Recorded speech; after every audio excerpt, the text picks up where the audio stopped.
ഈശോ മിശിഹായ്ക്ക് സ്തുതിയായിരിക്കട്ടെ. കർത്താവേ, നിന്നെ വിട്ട് ഞങ്ങൾ എവിടെ പോകുവാൻ? നിത്യജീവൻ്റെ വചസ്സുകൾ നിൻ്റെ പക്കലുണ്ടല്ലോ. ഈശോയുടെ ഒരു ചോദ്യത്തിന് മറുപടിയായി പത്രോസ്ലീഹ നൽകുന്ന ഉത്തരമാണിത്. ഈശോയിൽ പ്രിയമുള്ളവരെ, സ്ലീഹാകാലത്തിലെ 4ാമത്തെ ഞായറാഴ്ചയാണ്. ഈ ഞായറാഴ്ചയിലെ വായനകളിലൂടെ സഭ നമ്മെ പഠിപ്പിക്കുന്നത്, നമ്മളെ അറിയുന്ന, നമ്മെ സ്നേഹിക്കുന്ന ഒരു ദൈവം നമുക്കുണ്ട്. നമ്മുടെ ജീവൻ്റെ രക്ഷയ്ക്കും ആത്മാവിൻ്റെ പോഷണത്തിനുമായി ദൈവം നമ്മളോട് സംസാരിച്ച് നല്ല അറിവുകൾ നൽകി ഓരോ മനുഷ്യനെയും ചേർത്ത് പിടിച്ച് വളർത്തുന്നവനാണ് നമ്മുടെ ദൈവം. അങ്ങനെ വളർത്തുന്ന ദൈവം, ആ ദൈവത്തിൻ്റെ സ്നേഹവും കരുണയും നമ്മളെല്ലാവരും ആവോളം അനുഭവിച്ചറിയണമെന്നും, നമ്മളറിയുന്ന സ്നേഹം, അവൻ്റെ സന്തോഷം മറ്റുള്ളവരിലേക്ക് എത്തിക്കണമെന്നും നമ്മളെ പഠിപ്പിക്കുകയാണ്. 4 വായനകളാണ് ഈ ഞായറാഴ്ച സഭ നമുക്ക് നൽകുന്നത്. 1ാമത്തെ വായന പുറപ്പാടിൻ്റെ പുസ്തകത്തിലുള്ള വായനയിൽ ദൈവം മോശ വഴിയായി ഇസ്രായേൽ ജനത്തിന് കൽപ്പനകൾ നൽകുകയാണ്. എന്തിനാണ് ദൈവം മനുഷ്യന് കൽപ്പനകൾ നൽകുന്നത്? ദൈവത്തിൻ്റെ നിയമത്തിൻ്റെ ചട്ടക്കൂടുകളിൽ അകപ്പെടുത്തി മനുഷ്യനെ കഷ്ടപ്പെടുന്നതിന് വേണ്ടിയല്ല, മറിച്ച് ഇസ്രായേൽ ജനം ഒരു നല്ല സമൂഹമായി ഒത്തൊരുമയോടെ ദൈവത്തെ ആരാധിച്ച് സഹോദരങ്ങളെ സ്നേഹിച്ച് സന്തോഷത്തോടെ ഇന്ന് ഈ ഭൂമിയിൽ ജീവിക്കുന്നതിന് വേണ്ടി അവൻ 10 കൽപ്പനകൾ നൽകുകയാണ്. ദൈവസ്നേഹവും സഹോദര സ്നേഹവും തുളുമ്പി നിൽക്കുന്ന 10 കൽപ്പനകൾ നൽകി ഇസ്രായേൽ ജനത്തെ ഒരു നല്ല സമൂഹമാക്കി അവൻ വാർത്തെടുക്കുകയാണ്. ആ കൽപ്പനകൾ പാലിക്കുന്നവരെല്ലാവരും നിത്യം ജീവിക്കുമെന്ന് ദൈവം വാഗ്ദാനം ചെയ്യുകയാണ്. പ്രിയപ്പെട്ടവരെ, ഇസ്രായേൽ ജനത്തെ നൽകിയ കൽപ്പനകൾ പാലിച്ചവരെല്ലാവരും സന്തോഷത്തോടെ സമാധാനത്തോടെ ജീവിച്ചിട്ടുണ്ട്. ആ കൽപ്പനകൾ അനുസരിക്കുവാനായിട്ട് ദൈവവും തിരുസഭയും നമ്മളെ ക്ഷണിക്കുകയാണ്. ദൈവം നൽകിയ 10 കൽപ്പനകൾ ഇടനെഞ്ചോട് ചേർത്ത് വെച്ച് സ്നേഹത്തിൽ, വിശ്വാസത്തിൽ, സന്തോഷത്തിൽ ജീവിക്കുവാനായിട്ട് നമുക്ക് ഓരോരുത്തർക്കും സാധിക്കട്ടെ. എസെക്കിയേൽ പ്രവാചകൻ്റെ 2ാം പുസ്തകത്തിനുള്ള 2ാം വായനയിൽ ദൈവം എസെക്കിയേലിനോട് പറയുകയാണ്, നീ വചനമാകുന്ന ചുരുൾ ഭക്ഷിച്ചിട്ട് ഇസ്രായേൽ ജനത്തിനോട് പോയി എനിക്ക് വേണ്ടി പ്രവചിക്കുക എന്ന്. മറ്റാരുടെ അടുത്തേക്ക് നീ പോകണ്ട, നീ പോകേണ്ടത് ഇസ്രായേൽ ജനത്തിൻ്റെ അടുത്തേക്കാണ്. അപ്പോൾ പ്രവാചകൻ ആ ചുരുൾ, വചനമാകുന്ന ചുരുൾ ഭക്ഷിച്ച് ദൈവത്തിന് വേണ്ടി വചനം പ്രഘോഷിക്കുവാനായിട്ട് പുറപ്പെടുകയാണ്. പ്രിയപ്പെട്ടവരെ, ഓരോ ക്രിസ്ത്യാനിയും ദൈവത്തിൻ്റെ വചനങ്ങൾ പ്രഘോഷിക്കുവാനും അത് സ്വീകരിക്കുവാനും കടപ്പെട്ടവരാണെന്ന് ഈ വായന നമ്മളെ പഠിപ്പിക്കുന്നു. എസെക്കിയേൽ പ്രവാചകൻ ദൈവം നൽകുന്ന വചനത്തിൻ്റെ ചുരുൾ ഭക്ഷിച്ചിട്ട് ദൈവത്തിന് വേണ്ടി അവൻ്റെ പ്രവചനം നടത്തിയതുപോലെ തിരുവചനങ്ങൾ ആഴത്തിൽ പഠിക്കുവാനും വചനാധിഷ്ഠിതമായ ജീവിതം നയിക്കുവാനും ആ വചനം മറ്റുള്ളവർക്ക് പകർന്നു കൊടുക്കുവാനും നമ്മൾ ഓരോരുത്തരും കടപ്പെട്ടവരാണ്. റോമാക്കാർക്ക് എഴുതിയ ലേഖനത്തിൽ പൗലോസ്ലീഹ പറയുകയാണ്, എല്ലാവർക്കും സുവിശേഷം എന്തെന്നറിയുവാനും അതനുസരിച്ച് ജീവിക്കുവാൻ അവകാശമുണ്ട്. പക്ഷേ ഐക്യപ്പെടുവാനും വചനം സ്വീകരിക്കുവാനും നമ്മൾ ഓരോരുത്തരും തയ്യാറാകണം. ഐക്യപ്പെടുന്നില്ലെങ്കിൽ എങ്ങനെയാണ് സുവിശേഷം പ്രഘോഷിക്കുക? സുവിശേഷം പ്രസംഗിക്കുന്ന ഓരോ സുവിശേഷകൻ്റെ പാദങ്ങൾ എത്ര സുന്ദരമെന്ന് പൗലോസ്ലീഹ പറയുകയാണ്. പ്രിയപ്പെട്ടവരെ, ഇതാ ഞാൻ എന്ന് പറഞ്ഞുകൊണ്ട് സുവിശേഷ പ്രഘോഷത്തിനായി നമ്മൾ ഓരോരുത്തരും തയ്യാറാകണം. നമ്മുടെ ജീവിതങ്ങൾ കൊണ്ട്, നമ്മുടെ സംസാരം കൊണ്ട്, നമ്മളുടെ പ്രവൃത്തികൾ കൊണ്ട് സുവിശേഷമായി മാറുവാനായിട്ട് നമ്മൾ ഓരോരുത്തരും തയ്യാറാകുമ്പോൾ നമ്മുടെ ജോലി സ്ഥലത്തും നമ്മുടെ ജീവിത സാഹചര്യങ്ങളിലുമെല്ലാം മറ്റൊരു ക്രിസ്തുവായി നാം മാറുമ്പോൾ സുവിശേഷം വഹിക്കുന്ന നല്ല വ്യക്തികളായി തീരുവാനായിട്ട് നമുക്ക് സാധിക്കും. അസിസിയിലെ വിശുദ്ധ ഫ്രാൻസിസ് പറയുന്നുണ്ട്, നിങ്ങളെപ്പോഴും സുവിശേഷം പ്രഘോഷിക്കുക, അത്യാവശ്യ ഘട്ടങ്ങളിൽ മാത്രം വാക്കുകൾ ഉപയോഗിക്കുക. അതായത് നമ്മുടെ ജീവിതങ്ങൾ കൊണ്ട് സുവിശേഷം പ്രസംഗിക്കുവാനായിട്ട് നമ്മളെ പ്രോത്സാഹിപ്പിക്കുകയാണ്.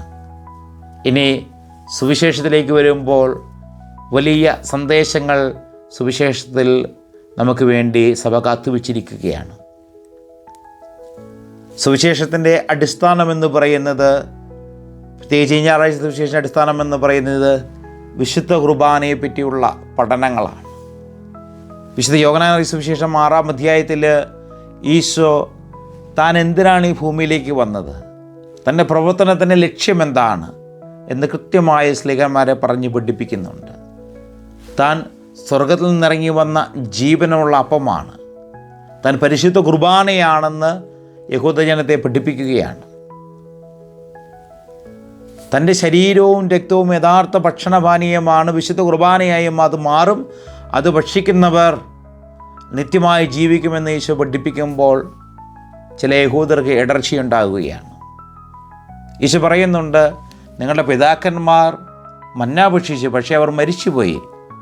ഇതതുപോലെയല്ല, ഇത് സ്വർഗത്തിൽ നിന്നിറങ്ങിയ ജീവനുള്ള അപ്പമാകുന്നു. ആ അപ്പം ഞാനാകുന്നു.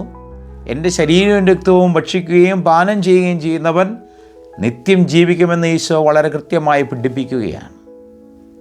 അതായത് ഈശോയെ അറിഞ്ഞ് അവനെ ഉൾക്കൊണ്ട് മറ്റൊരു ക്രിസ്തുവായി രൂപാന്തരപ്പെട്ട് അനന്തർ ക്രൈസ്റ്റായി ഭൂമിയിൽ ജീവിക്കുവാനായിട്ട് ഈശോ നമ്മളെ ക്ഷണിക്കുകയാണ്. അപ്പോൾ എങ്ങനെയാണ് ഒരു മനുഷ്യൻ്റെ ശരീരവും രക്തവും ഭക്ഷിക്കുക, പാനം ചെയ്യുക എന്ന് ചോദിച്ച് യഹൂദജനം പിന്മാറിപ്പോകുന്നുണ്ട്. അതാണ് ഈ ഞായറാഴ്ച സുവിശേഷത്തിൻ്റെ അടിസ്ഥാനമായി നിൽക്കുന്നത്. ഈ ജനമെല്ലാം പൊഴിഞ്ഞു പോകുമ്പോൾ ഈശോ പറയുന്നൊരു കാര്യമുണ്ട്, എൻ്റെ പിതാവിനാൽ ആകർഷിക്കപ്പെടാതെ ആർക്കും എൻ്റെ അടുത്തേക്ക് വരുവാൻ സാധിക്കുകയില്ല. എൻ്റെ വാക്കുകൾ അനേകം ആളുകൾക്ക് ഇടർച്ചയായിട്ടുണ്ട്, എന്നാൽ ഞാൻ അവരെ ആരെയും തിരുത്താനായിട്ട് പോകുന്നില്ല. ഈശോ ചോദിക്കുന്ന ചോദ്യം ശിഷ്യന്മാരോടാണ്. അവർ പോയതുപോലെ നിങ്ങളും പോകുവാൻ ആഗ്രഹിക്കുന്നുവോ? പത്രോസ്ലീഹായാണ് ബാക്കി ശിഷ്യന്മാരെല്ലാം പ്രതിനിധീകരിച്ച് മറുപടി പറയുന്നത്. പത്രോസ് പറയുകയാണ്, കർത്താവേ, ഞങ്ങൾ എവിടേക്ക് പോകുവാനാണ്? നിത്യജീവൻ്റെ വചസ്സുകൾ നിൻ്റെ പക്കലുണ്ടല്ലോ. പ്രിയപ്പെട്ടവരെ, എല്ലാ പ്രശ്നങ്ങൾക്കും പരിഹാരമെന്ന് പറയുന്നത് ഈശോ ആണ് എന്ന് പത്രോസ്ലീഹ അടിവരയിട്ട് പറയുകയാണ്. അല്ലെങ്കിൽ എല്ലാവരെയും ഉൾക്കൊള്ളുവാൻ സാധിക്കുന്ന ഒരു വ്യക്തിത്വത്തിനുടമയാണ് ക്രിസ്തു. ഈശോ പറയുന്ന വാക്കുകൾ കേൾക്കുകയും അതനുസരിച്ച് ജീവിക്കുകയും ചെയ്തു കഴിഞ്ഞാൽ എല്ലാവർക്കും നന്മയുണ്ടാകുമെന്നും യാതൊരു തിന്മകളും നമ്മുടെ ജീവിതത്തിലേക്ക് വരികയില്ലെന്നും ഒരിക്കലും ഒരു അപകടത്തിൽപ്പെടാതെ സന്തോഷത്തോടെ സമാധാനത്തോടെ നിത്യജീവിതത്തിലേക്ക് നമുക്ക് പ്രവേശിക്കാൻ സാധിക്കുമെന്നും ഈ വായന നമ്മളെ പഠിപ്പിക്കുകയാണ്.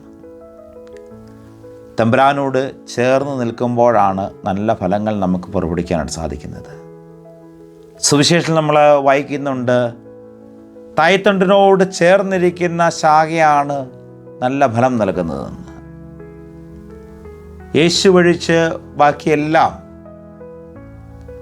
നമുക്ക് ജീവൻ നൽകുന്നില്ല എന്നുള്ളൊരു തിരിച്ചറിവ് കൂടി ഉണ്ടാകട്ടെ.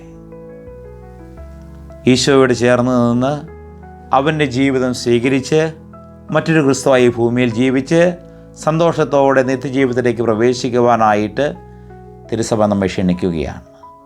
പിതാവായി ദൈവം ഇസ്രായേൽ ജനത്തിന് 10 കൽപ്പനകൾ നൽകി ഒരു സമൂഹമായി ഒരു കൂട്ടായ്മയിൽ അവരെ ചേർത്ത് നിർത്തി. പ്രവാചകന്മാരിലൂടെ തൻ്റെ പ്രവചനങ്ങളും തൻ്റെ വാഗ്ദാനങ്ങളുമൊക്കെ ഇസ്രായേൽ ജനത്തിനെ അറിയിക്കുവാനായിട്ട് അവൻ ക്ഷണിച്ചു. പൗലോസ്ലീഹ നമ്മളെ പഠിപ്പിക്കുന്നത് പോലെ എല്ലാ ജനതകളോടും സുവിശേഷം പ്രഘോഷിക്കുവാനായിട്ട് ഓരോ ക്രിസ്ത്യാനിക്കും കടപ്പാടുണ്ട്. അത് അവൻ്റെ ഉത്തരവാദിത്തമാണ്. അയക്കപ്പെടുവാനും പ്രസംഗിക്കുവാനുമൊക്കെ നമ്മൾ ഓരോരുത്തരും വിളിക്കപ്പെട്ടിരിക്കുന്നവരാണ്. സഭ സ്വഭാവത്താലെ മിഷണറിയാണെന്ന് പറയുന്നത് പോലെ മാമോദീസ സ്വീകരിച്ച ഓരോ വ്യക്തിയുടെയും കടമയാണ്, നമ്മുടെ ഉത്തരവാദിത്തമാണ് നമ്മുടെ ജീവിതങ്ങൾ കൊണ്ട് സുവിശേഷം പ്രസംഗിക്കുക എന്നുള്ളത്. ഇനി ആ സുവിശേഷം എങ്ങനെയാണ് പ്രഘോഷിക്കേണ്ടത്, പ്രസംഗിക്കേണ്ടത് എന്നുള്ളത് ക്രിസ്തുവിനോട് ചേർന്ന് നിന്നുകൊണ്ടാണ്. ക്രിസ്തുവാകുന്ന നിത്യജീവൻ സ്വീകരിച്ചുകൊണ്ടാണ്. തിരുസഭയിൽ കൂദാശകളിലൂടെ, പ്രത്യേകിച്ച് പരിശുദ്ധ കുർബാനയിലൂടെ അവൻ്റെ ശരീരവും രക്തവും ഭക്ഷിച്ചും പാനം ചെയ്തും നിത്യജീവൻ നേടിയെടുക്കുവാനായിട്ട് ഈശോ നമ്മെ ക്ഷണിക്കുന്നു. അത് യോഗ്യതയോടുകൂടി ഭക്ഷിക്കുവാനും പാനം ചെയ്യുവാനും നമുക്ക് സാധിക്കട്ടെ. ഈശോയെ സ്വീകരിച്ചുകൊണ്ട് മറ്റൊരു ക്രിസ്തുവായി അനേകം ആളുകളിലേക്ക് സ്നേഹമായി മാറുവാനായിട്ട് ഈശോ നമ്മെ ക്ഷണിക്കുന്നു. അവൻ്റെ ക്ഷണം സ്വീകരിച്ച് സന്തോഷത്തോടും വിശുദ്ധിയോടും കൂടി ജീവിക്കുവാനായിട്ട് നമുക്ക് ഓരോരുത്തർക്കും സാധിക്കട്ടെ.